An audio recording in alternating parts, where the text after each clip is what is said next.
We provide you the platform to turn your dreams into reality. Give wings to your aspirations with KR Mangalam University.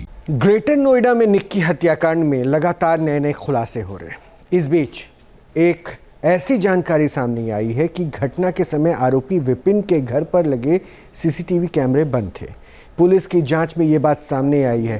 आरोपियों की मौजूदगी का पता लगाने के लिए सीडीआर निकलवाई गई। उधर निक्की के पिता का ये कहना है कि जब उनकी बेटी बुरी तरह झुलस गई थी तब उसके ससुराल वालों ने हॉस्पिटल भी जाना मुनासिब नहीं समझा। ऐसे आरोप गहरी साजिश की ओर इशारा कर रहे हैं।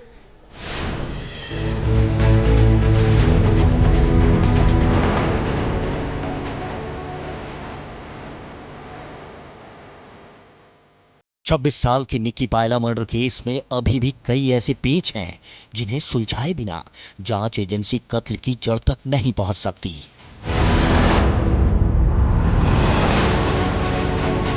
सवालों की आग धधक रही है कि निक्की को महज दहेज के लिए मारा गया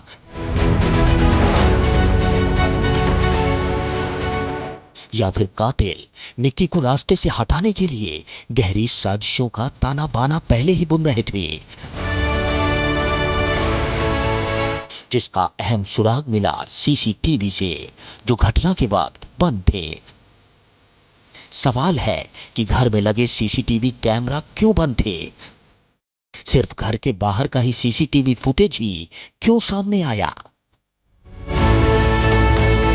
ग्रेटर नोएडा के सिरसा गांव में निक्की भाटी हत्याकांड मामले की जांच कर रही पुलिस को पता चला है कि आरोपी विपिन के घर में 8 सीसीटीवी कैमरे लगे हैं। इनमें से 4 कैमरे घर के बाहर और 4 दो मंजिला घर में लगे हैं, लेकिन घटना के समय सभी कैमरे बंद थे। न्यूज नेशन पर निक्की के पिता ने ससुराल वालों पर गंभीर आरोप लगाए। सीसीटीवी उन्होंने कैमरे बंद क्यों कर दिए घर के? जब मेरी बेटी को मारना ना था, कैमरे तो चलने चाहिए घर के। अब तो वो लोग कुछ ही कहते रहे, उनसे थोड़ी मेरा। कितने कैमरे घर के अंदर लगे हुए थे? आपने लोगों ने देखे होंगे कितने कैमरे लग रहे हैं।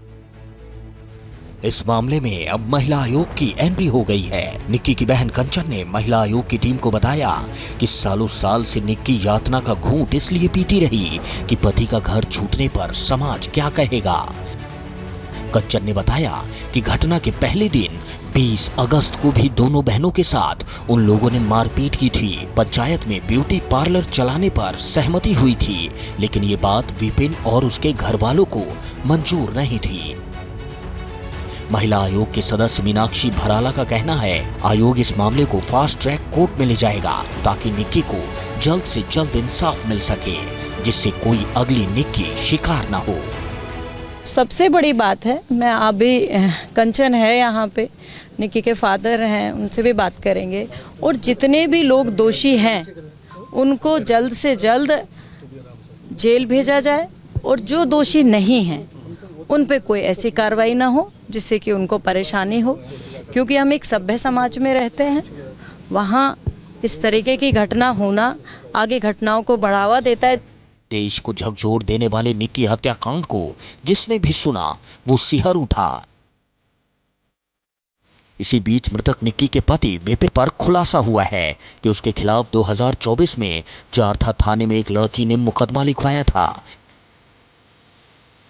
मुकदमा गांव से बाहर लड़की को फोन पर जबरन बुलाने का है।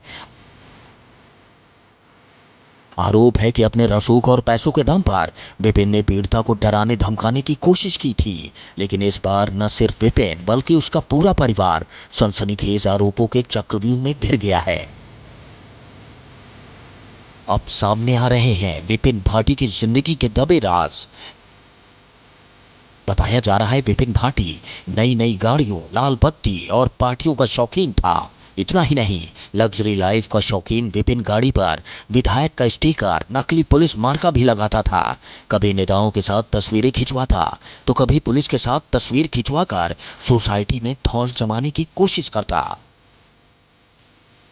दूसरे की कमाई पर ऐशो आराम की जिंदगी जीने की इसी ख्वाहिश ने उसे दहेज का लालची बना दिया। निक्की के पिता ने हाल ही में एक मर्सिडीज खरीदी थी, जिसे विपिन हासिल करने के लिए पत्नी निक्की पर दबाव बना रहा था। लेकिन किसी को क्या पता था कि दहेज के लिए वो अपनी पत्नी के लिए दरिंदा बच जाएगा। शादी में मैंने स्कॉर्पियो दी, फिर भी ये मांग करते रहे। फिर मैंने इन्हें बुलेट दे दी, हत्या कर दी, पैसे मांगते रहे। दहेज की इनके अंदर ये थी कि हमें दहेज मिले। फिर लड़के से दूसरी लड़की के संबंध हो गए, तो अवैध संबंध थे दूसरी लड़की से, इसलिए बिटिया को तंग करता था। हम बिटिया को ले आए सामाजिक तौर पे, जैसे लोग आते हैं, हमने सामाजिक तौर पे फिर भेज दी बेटी। फिर भी इन्होंने टॉर्चर करा। बेटी को मैंने पार्लर खुलवा लिया, ये कुछ काम नहीं करते थे, निजद्दे थे। निक्की के परिवार के मुताबिक विपिन के परिवार ने दहेज में जो मांगा उसे उन्होंने पूरा किया, लेकिन उन्हें क्या पता था कि विपिन की सारी मांगों को पूरी करने के बाद भी जिस घर में उन्होंने बेटी की डोली भेजी वहां से उसकी अर्थी निकलेगी। ग्रेटर नोएडा से अमित के साथ की न्यूज़ नेशन। जहाँ भक्ति है हर शब्द में, कथाओं में छुपे हैं दिव्य रहस्य और ज्योतिष देता है जीवन को दिशा। धर्म से जुड़ी हर बातों को जानने के लिए हमारे चैनल स्तुति को सब्सक्राइब करें। चैनल पर जाने के लिए इस लिंक पर क्लिक करें।